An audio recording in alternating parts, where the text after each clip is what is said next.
what is the job of the army? Why are they outside? Why are they not inside the barracks? Why don't they leave it to the police? So let me bring that question to you. Do they have any reason to be outside and not in the barracks and leave it to the police? When you are studying, you see, that's what we call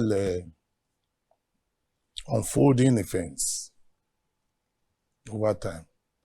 You extrapolate from past occurrences to readjust your position, how to contain, should there be anything of such now. Then you need to extrapolate from the past events. There is what we call this issue of internal security. Military has specific roles. We call it military assistance to civil authority. Then we have some military aids to civil power. MACA for short, and MACP.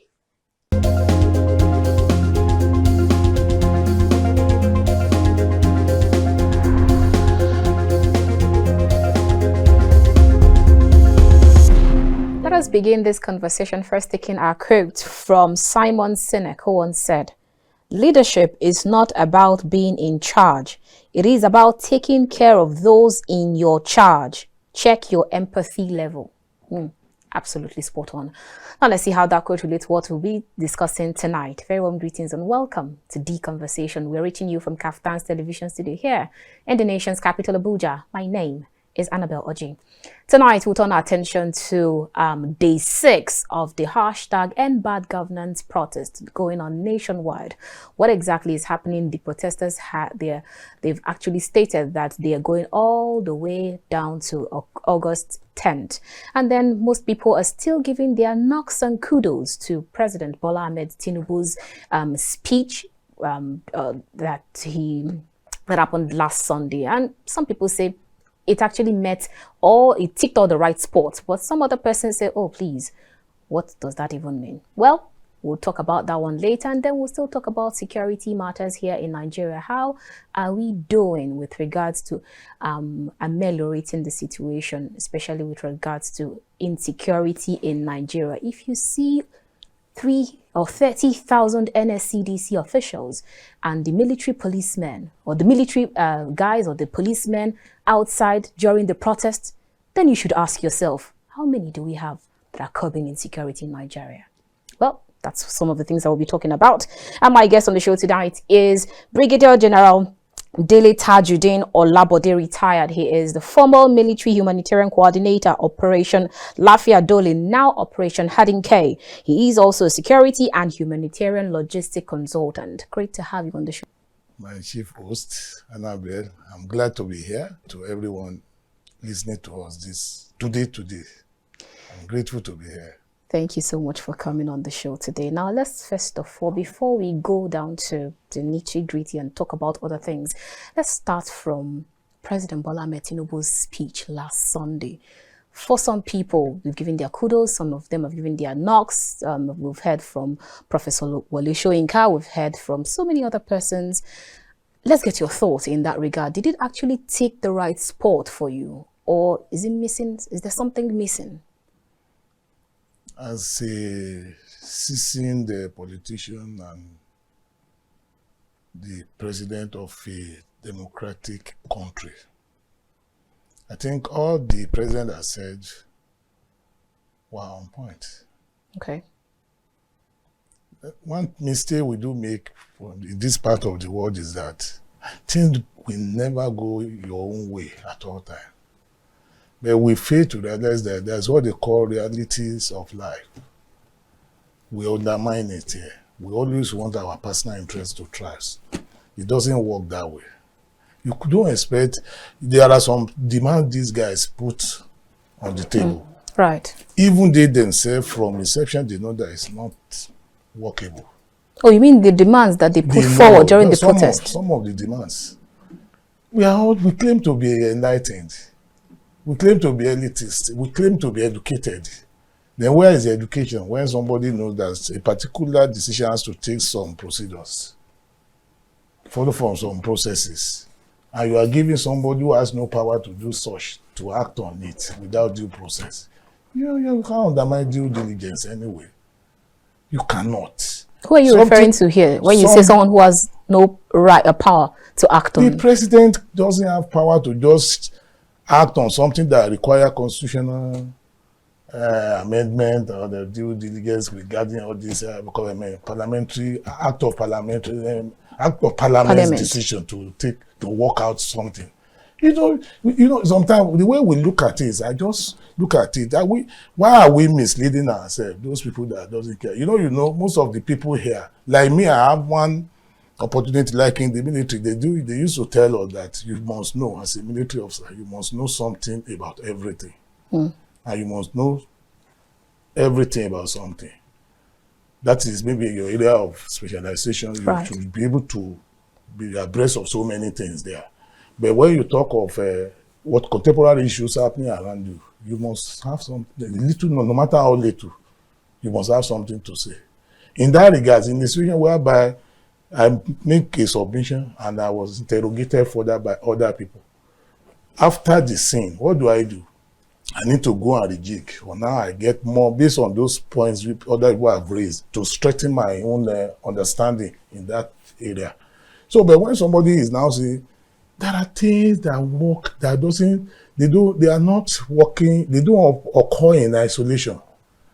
They are derivatives of something.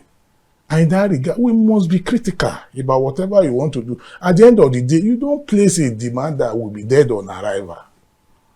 Because the president cannot change the bicameral to unicameral just like that. Doesn't work that way. How about fuel subsidy removal? It's not easy. Let me tell you, there are some factors that are always responsible for some decisions before it's being taken. And now, there are forces that power all these things. Is it even they themselves that are saying it? Is it feasible to revert subsidy?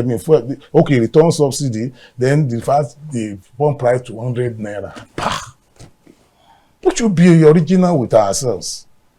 Let me tell you, the problem is not only Nigeria, but we always domesticate. Even people that claim to know, they don't know. Okay, well, like somebody who said when they were having online meeting with the IGP, the man said, no, they has to be restricted to a particular location so that they will be able to provide adequate security. The man said, no, that they must have a walk along the street. Okay, after the whole thing, when he was now when he was releasing his own information to the protesters, he was laying claim to the fact that he never knew that it could be like this. Don't you know before? You can only know the beginning of war. You would never know, you can't determine how the war is going to go or how it's going to end. And that's why you have to be critical before you just subscribe to anything that could be inimical to national security. Okay, people said they are hungry.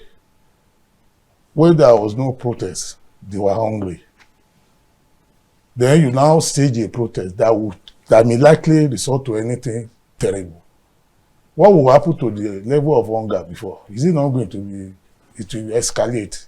Okay, so taking a cue from where you just landed with regards to people say they're hungry, but then they go to the protest and it will even escalate the situation. Even before the protest started, we heard the president, the presidency, and even the security officials keep hammering on the fact that it will be infiltrated upon, and you will have hoodlums who would actually come to bring in violence and all. Isn't it at that point that they're supposed to nip it in the bud? In what way? I mean, the security officials. Were they not told that it's not the best period to do protests? We are in a volatile environment. Any small thing. The problem we have is that people just talk assembly. It's all in it. No. What do you know? When they talk of crowd, how does it start? One man cannot be a crowd, right? You start from 2, 3, 4, 5, before you know. Even you that are mustering people, it will get to a level that the thing, if you don't manage yourself very well, it will likely consume you yourself. Because you know why? The ideologies are not the same.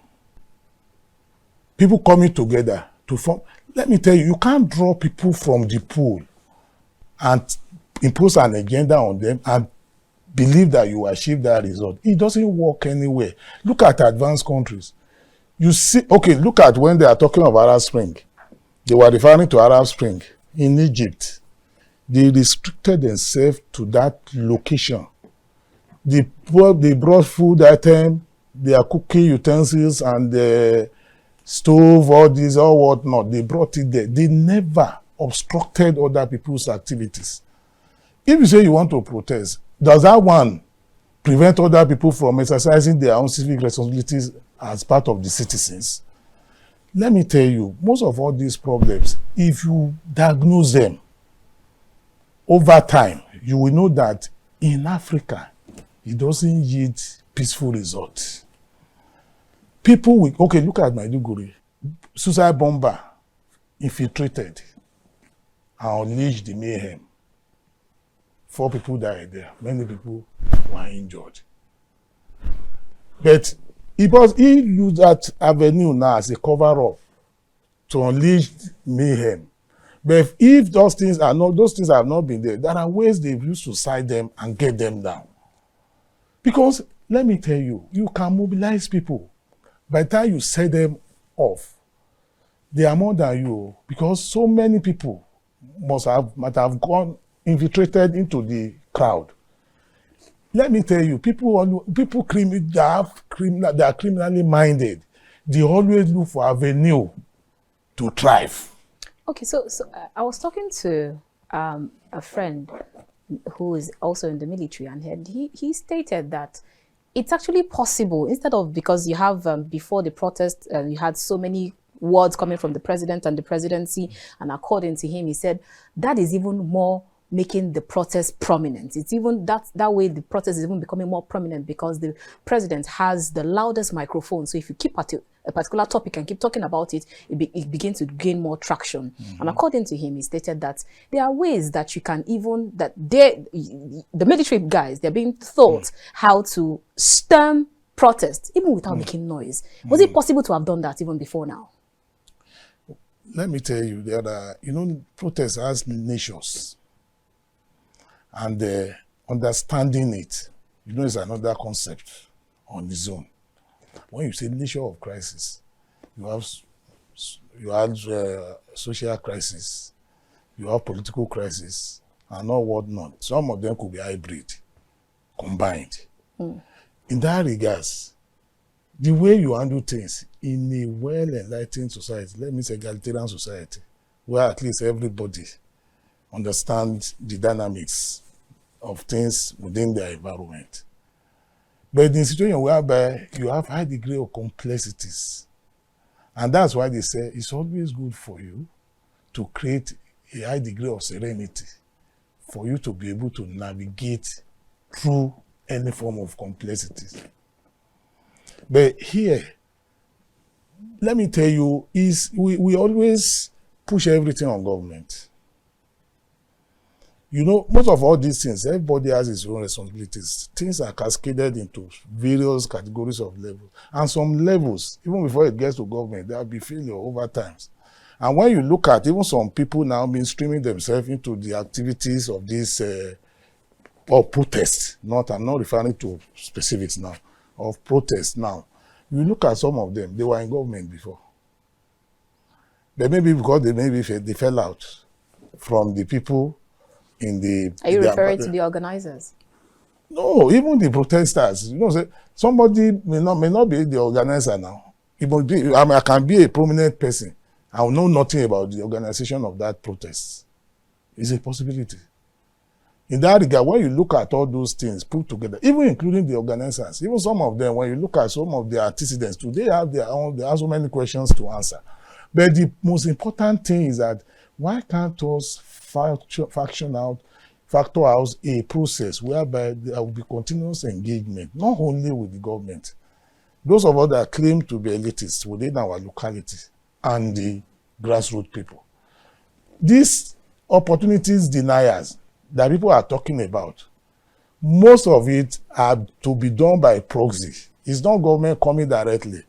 that will come and do it in your locality. It's being done through some people. And some of these people that are given such, that are saddled with that responsibilities are within the communities. That's why in humanitarian space, there are ways that we have been telling people now to resolve problems. Domestication, that's the solution, and that's the idea. You have to, there's Africa domesticated resolution, that's conflict resolution. If you don't carry people that are not familiar with the local people to go and do something on behalf of government or any organization. We had a program in Abuja here, 2022, this United Nations International Day for Disaster Risk Reduction. I was one of the discussants. Then the theme that year was early warning. And you know what they say early warning, what does it require? It requires early action. But when we are doing it, most of the problems we were discussing domiciled in where? In the local areas, rural communities. But those of us that were in attendance were all elites living in the cities. And I put a question across to them when they gave me my own to discuss about communication. It was 2 streams. My second stream was on communication for 5 minutes. And I started by saying that, why are we here? They said it's because we are here because of this program with the theme, early warning. I said most of the problems we are trying to address across the globe, domiciles where? In the rural areas. I said, who are their representatives there? That was where I put the question there. And I said, who are their representatives? One mistake we continue to make is that, because Annabel, you have been brought to represent your people. How cordial have you been with your people? They will now come and take decision, relaying it through you to your people. It's going to be either be plus or minus. And the objective we stand to achieve will not be able to be achieved. But regardless, isn't that why we have representatives in the various You are talking houses? of representative. You are talking as if you don't know our society. It's not like other climb now where they are sincere. There is always high degree of sincerity of purpose. Do we have that here? All right, so let's move straight. Let's see how we can manage our time. Let's get some of the feedbacks from Professor Wale Soyinka. He said, and quote, "My primary concern, quite predictable, is the continuing deterioration of the state's seizure of protest management, an area in which the presidential address fell conspicuously short. Such short-changing of civic deserving regrettably goes to the arm of the security forces in the exercise of impunity and condemns the nation to a seemingly unbreakable cycle of resentment and reprisals. Live bullets are state response to civic protest that becomes the core issue. Even tear gas remains questionable in the most circumstances, certainly an abuse in situation of clearly peaceful protest." Before I go ahead, let me get your thoughts in this regard. I'm laughing now. We are not strangers in this country. We'll be hearing series of things like this. And then in this way, whereby people will just sit down in the comfort of their rooms and be making some comments. And those guys that are at the front line, where they are having a encounter with those guys, and they are telling you of so many things. When some people, in the process, among these people, some of them, they recover some guns from them. True of us. True. Then you now want police to go there with only palm, clapping. But then you saw a situation where in like Lagos, where some hoodlums were with sticks and machete, and then the police were there. So were they helping the police to disperse protesters? No, but I'm asking now, when you are talking of this, I'm referring to what the analytical statement made by our referred professor now. Let me tell you, it's because when you are the other side of the divide, your feelings, your understanding is different. And then whenever you want to look at things, let's be original with whatever comment you want to make. Even in advanced countries, they will not come and be, when they see, the category, this category, the environment you are going to operate. That's why we have so many things we do. Before you go, you must do evaluation. analytical evaluation of likely change of events wherever you are deployed. With all these things, the problem we have has been that we like curry over things without actually seeing so many things. There is nowhere in the world that you are going for crowd disperser that you go without having some plan B alongside your original plans. And that's live bullets and... There is no... what of if the people you are going to disperse are now armed, even more than you? No, tell me now. We have been in mission area in this part of the world, I mean, in this West Africa sub-region, why racial people were coming in with firewood, thinking that they were going to sell firewood. And they were using that firewood they carry to convey ammunition to rebels inside town. So that's why sometimes when our people just keep on writing things, I feel on the embarrassed and it's unethical. You can't just be talking like that. Okay, that time now, when some people now suspected, some of them carried it, when they were querying the human rights, Amnesty International will now come out. In their country, is that the way they do things? You see, we've been in the mission area in Sierra Leone and Liberia. You see small children, they put like school bag for the children, but inside there were life ammunitions.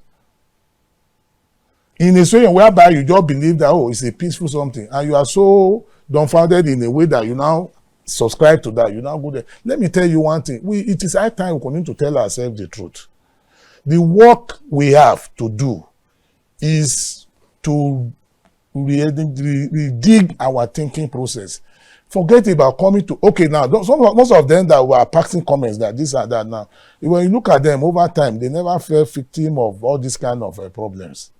But they are the ones that will be racing BB grammars out.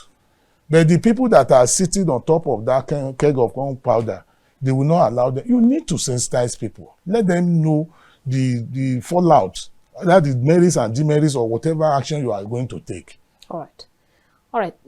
We're actually due for a break, but before we go on that break, I'm going to ask you two questions and I'd like you to take them together in one breath. One, with regards to President Bola Ahmed Tinubu's speech, going back to it, where he sympathized with those who lost their lives and properties and all. Then you also have some other persons who have said that it's enough to be sympathetic. It's enough to commensurate with families and those who lost their businesses. But how about we going further by actually staging an investigation, a panel to ensure, to know if it was innocent protesters that were killed, and if we are able to get all that, then also probably compensate those who have lost one business or the other.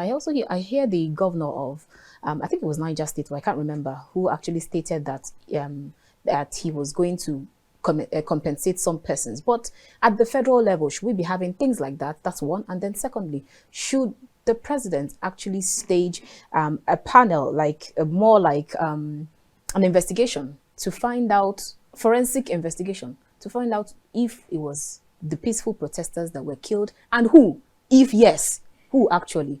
That's one on the side. Then secondly, we move to talking about the trainings that security officials get, specifically the police.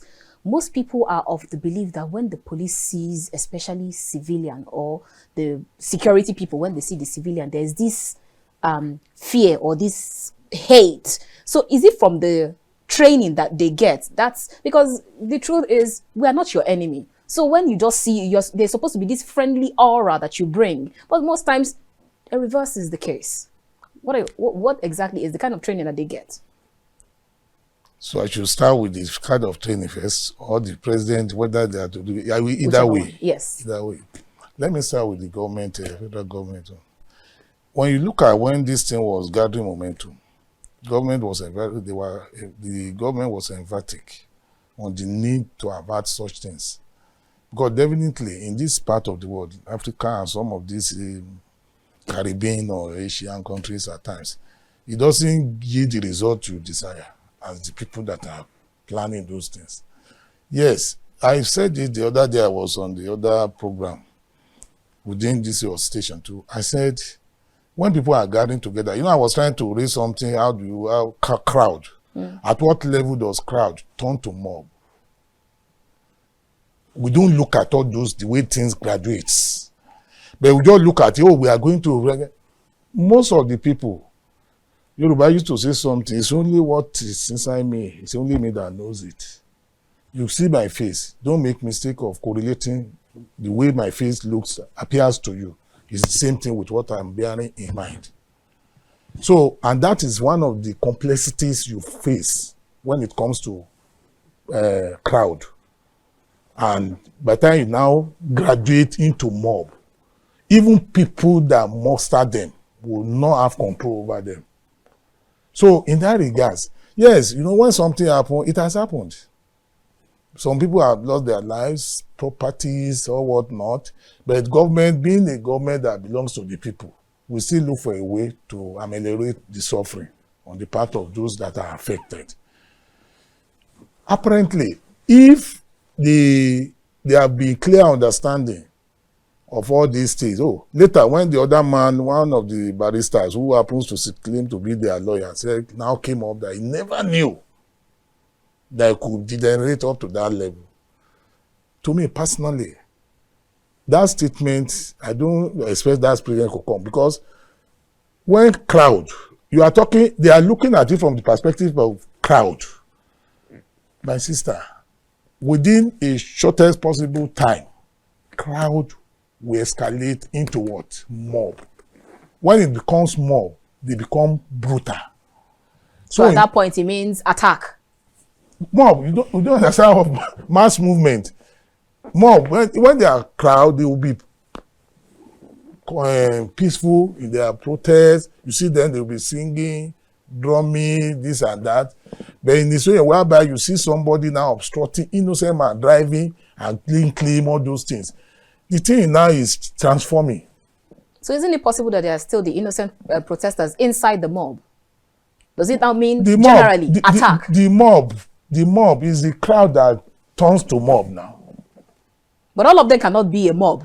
All of them cannot be violent. Yes, now, but one violent person, whatever activity is going to exhibit there could be inimical to the protection of every other person there. So one brush is being used to paint all of them? No, mob cannot be only one person. When you see the nature of destruction and occurrences, there are some people of like minds. So, you know, that's why I told you that when they are mobilizing themselves, some people have genuine mission. And that's the school of thought they belongs to. But some people, they want to seize that opportunity to carry out some other dastardly acts. So that's why you have to be very careful. In most countries, look at what happened in UK now. These far-right talks of a thing.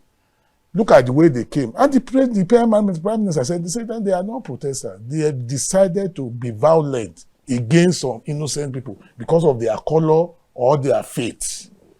So in that regard, when they start moving, you will believe that they are protesting. My sister, we witnessed 1978 Ali must go. I was in secondary school then. When we started in the morning, we moved around, singing around our location, the town, everything. Before, when it got into afternoon, this and that, police now trying to guide people, direct people. But all of a sudden, the thing changed. Then immediately we just moved around like that. We went to our school. Nobody now came out again. But the people that atmosphere have created opportunities for took the other. Are we going to be making roll call to know who was involved? So it's the best bet is never allow law and order to be broken.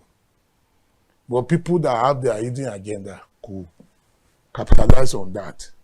So I want to believe that you're referring to the first question I asked with regards to if there should be forensic investigation. No, yes. You know why you say forensic investigation? You are already in a complex situation. Then how do you get your samples? There is no way you do forensic without samples. Is there no samples that will form the basis for you to do your analysis of diagnosis? When you diagnose, then you now analyze. Then you draw inferences that will lead to the own logical report writing. It's a complex situation, my sister. So all of the information that the police have been reading out, a lot of people will say, okay, this looks good. At least it's better than what we saw during the NSAS protest. Every now and then you see the IG come out to give numbers and details. So from that, can't you draw out your samples? Let me tell you, it depends on the angle you are looking at, the perspective you are looking at, the forensic, what do you stand to achieve? You look at it from so many angles. But when something has already been battered, it becomes a complex situation. All right, before we let you go on that one, let's quickly go back to touching on the question I asked with regards to the kind of training that you get. Is it attack immediately you see people? Let me tell you, but they didn't do so now. Anybody telling you that they attack immediately they see people, they are just I'm just saying, stating generally. Generally, is that what with the truth? Generally, is that the impression that you see with the security officials? No. You know, people, let me tell you, in Africa, even in advanced country, have you ever seen somebody scoring, clapping for government 100%? Have you seen it? No matter what government is doing for people, people will still find flaws. All right.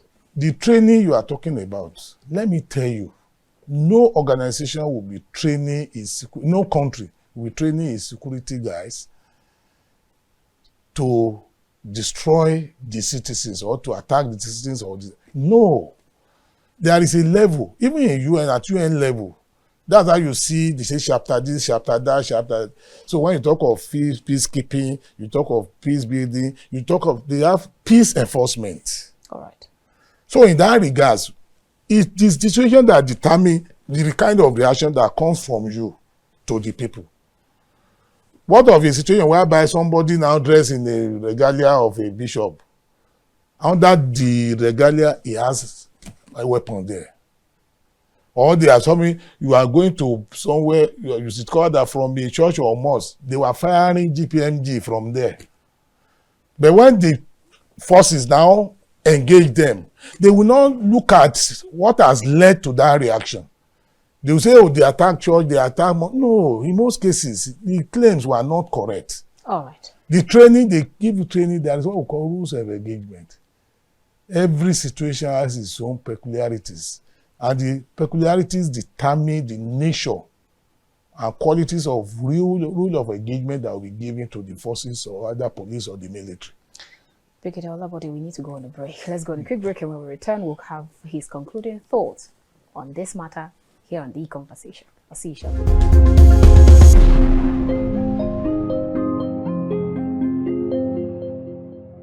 If you just joined us, this is The Conversation, reaching you from KAFTAN's television studio here in the nation's capital, Abuja. If you just joined us, you've actually missed out on a whole lot, but then you can still join in the conversation. As my guest on the show tonight is Brigadier General Dele Olabode, retired former military humanitarian coordinator of Operation Lafiya, Dole, now Operation Hadin K, and he is a security and humanitarian logistic consultant. All right, before we went on that break, we've actually talked about quite a number of things, but now let's get your concluding thoughts with regards to the protest. I was talking to someone, and then he stated, in fact, if someone even in the military stated that all through that weekend, or all through those days, you just see the army. You see their vehicles here, there, everywhere at strategic points, especially in Abuja, in Lagos, and some other parts of the country. And then you also got, before the protest started, you also got the information that over 30,000 NSCDC officials have been deployed nationwide. So according to him, he stated that, what is the job of the army? Why are they outside? Why are they not inside the barracks? Why don't they leave it to the police? So let me bring that question to you. Do they have any reason to be outside and not in the barracks and leave it to the police? When you are studying, you see, that's what we call unfolding events over time. You extrapolate from past occurrences to readjust your position, how to contain, should there be anything of such now. Then you need to extrapolate from the past events. There is what we call this issue of internal security. Military has specific roles. We call it military assistance to civil authority. Then we have some military aids to civil power. MACA for short, and MACP. When you see that, we have sequence of events. That's why we know the dynamics. We understand how the way crowd gathered. We understand how it unfolds. At what point, when you see them trying to be violent, the moment you start discovering some elements of violence in their disposition to people, to the society, you now start envisaging that it may likely escalate to mob action. And mob action are the ones that are killing people, burning things, attacking innocent people, people opening shops, say, why are you opening your shop? The moment you are talking of protest, yes, it's a civil right that you must have, you have right to protest. At the same time, you see all the states, some civic responsibilities. Part of it is that, I want to protest. I don't have right to come and obstruct you, not to go about your normal activities. If I choose to protest, then let me be there. But if you are now on the other side of the divide, you have to be there. Then in a situation like that, when you see what is unfolding, police, they are the first line of action. Okay. Police will be there. But in the situation whereby, should there be any situation now, event now overturned and the police were overwhelmed, what happened? Is it that time you will now go and be calling soldiers from barracks? There have to be somewhere that quick response to contain this situation. Because we have some doctrine, military in particular, we have two basic doctrine when it comes to issue of this internal security. Then we have there's one we call de-escalation ante. That means the thing is starting here, we make sure that we don't allow it to spread. The spillover event could be inimical to the peaceful coexistence of the people in the locality. Then the second one, they call it containment in situ. You get my point now? Containment in situ means that the problem has happened there, we must nip it in the bud so that we don't allow it to spread across the general area. Because when it spread like that, so many things will go the other way around. So in that regard, those trainers are there. Military, you cannot be far from police. So they're not just for preserving external territory. They also have. You know my problem with us in Nigeria. Some people before they come to the open and be talking, they have not read themselves to some basics, fundamental basics. Military were empowered as enshrined in the Constitution to do those two things I mentioned to you, MACA and MACP. That's military aids to civil powers, military aid to civil authority. Part of the responsibility military have is that one. This response to supporting police to contain any internal security threats. So all this external aggression and all that things, yes, that's the primary responsibilities. But there is no way you have primary that you don't have secondaries. All right. So now. So those are the secondary responsibilities. Because people know that, we are more than police. We can do this and that. In that regard, they will start attacking police. Like Kaduna, one viral video was trending when they hijacked police APs, armored personnel carrier. Where do you allow such thing to happen? And people that will be saying, they say good of this and that, they are forgetting that where they are, that's where the problem will come and consume them by giving up thumb off to those people. Those guys are heartless. They do nothing concern them. It's only when you have things that you can fall back to, that you won't allow anything to, then you won't allow any threats to be of a negative impact on it. Is that not the time you will appreciate how to allow law and order to thrive? To thrive, sorry. So with this, there is constitutionally permitted. All right. Let's move to other matters and talk about the fact that we're still seeing some protesters flying the Russian flag. And then when you ask, you find out that a lot of them don't even know the reason why they're doing that. I'm happy that you you have done that. You have already gotten that inferences yourself. Okay, so I need you to talk to our viewers, especially those who also engage in that and who are also, like you say, giving thumbs up. Who are also giving thumbs up to the fact that, oh, go ahead, let's go ahead with this. That's one. Two together. I'd like you to touch on.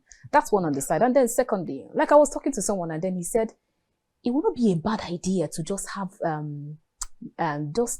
military incursion just for one day so that we can straighten some people's brain, just like you had during the Ys, the Kais and all. After one day, then we will return back. Is that ever possible? That one is dead on arrival. The last one is dead on arrival. We have gone beyond all those levels. You understand, I was saying something in the initial statement we took off, that some people, you see them now, mainstreaming themselves into the fold of all these protesters. They have been ministers, they have been this, they have been that, they have been governors. You now continue, you need to ask yourself questions. Why this? Because they are falling apart with the people. And you are now, so even you, as an ordinary citizen, following such person, to me personally, I don't see any out of maybe sense in that. Why now? That's the question. Let that one go by the way. When you look at, there is one thing I wanted to bring to fore now regarding how do you interface with the grassroots people. Because if that thing is missing, the problem will continue to be there. Misrepresentation of whatever is going on. Oh, I met Annabel. This is how it is. Annabel is well and good. Well, Annabel has been in distress for months. Since I don't have the opportunity of coming there, the man that is reported to me now, I believe that he has first-hand information concerning the situation about Annabel. Then, that's why in humanitarian space, there is a way we handle such things. What do? We make use of the community-based organizations and the faith-based organization. When you look at a very local, smallest unit of rural areas that you can talk of, they have listening ears to some of their community leaders. Those of the community that are giving leadership by example. Then there are faith-based organizations. So in that regard, there is a way we work it out when we are responding to complex emergencies in the field. That is what we call focus group. I believe every village is supposed to have focus group. How do you constitute the group? The people that are abreast of what happens on per second in the localities. And they are also enlightened to now marrow it into what happens in the larger society beyond their localities. So they will be able to strike a balance and know how things should go. And they are the ones that always make sure that if government says they want to come and do intervention in a local area, you must work in a way that you must achieve this what you call ownership participation. How do you win the hearts and mind of the people? You say you want to come and build school for them. You now import all the people that will come and work and everybody outside the community. There is no way you'll be able to contain the people when they go into excesses concerning all these security threats. So in that regards, we need a lot of work to do at our own local level. Then government, like the other day we were talking, and I gave government one advice. And the advice was that I said, why are you giving people that know nothing about critical issues to handle on behalf of the local people? The dividends will not be fed by the people. But when you look at those that knows, that understand what is happening, the dynamics, as the event is changing, they know where it's tilting, the fulcrum is tilting to. So in that regards, we will continue to be having problems. If we believe that we can just operate in isolation in order to insulate the local people. You understand that we are operating in isolation now. And the essence of doing that in most cases is to insulate those poor people. They will not even understand what is happening. So in that regard, we need to be constant, to be sensitive to what happens around us.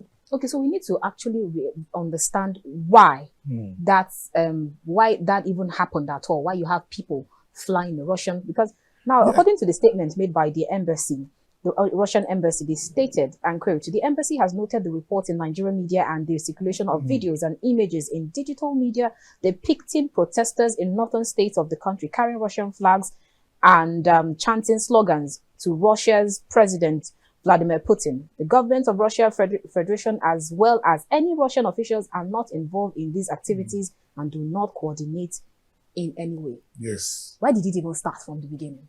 And where did it? Because they said there's no smoke without fire. These are the things I was telling you. You know, when we started, you are emphatic on certain things that innocent protester, maybe, when we are discussing, right? Say, hey, whether the attack is against. Let me tell you, some people that are people who call fifth columnists, they capitalize on situations to introduce another dimensions to whatever is happening in that localities.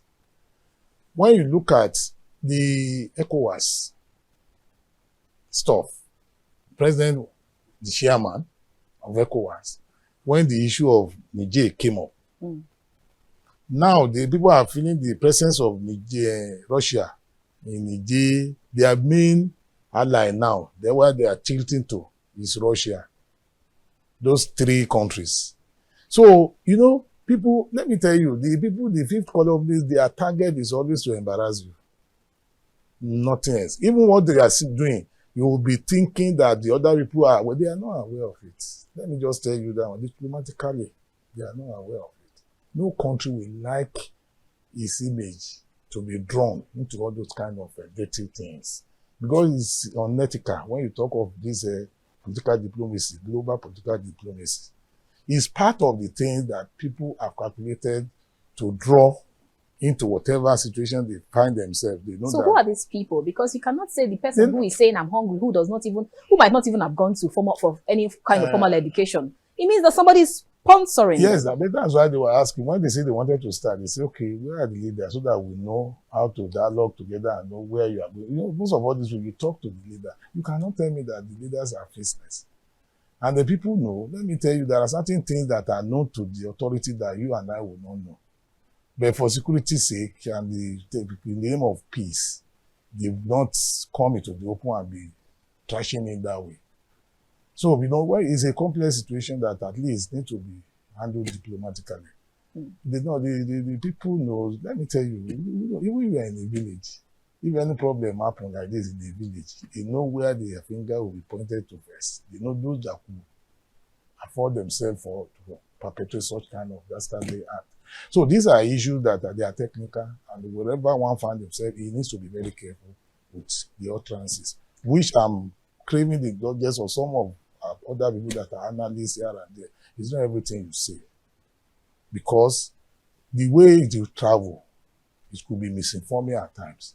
There always be, and what I always tell people is that we have a lot of work to do. We don't have been saying it over and over.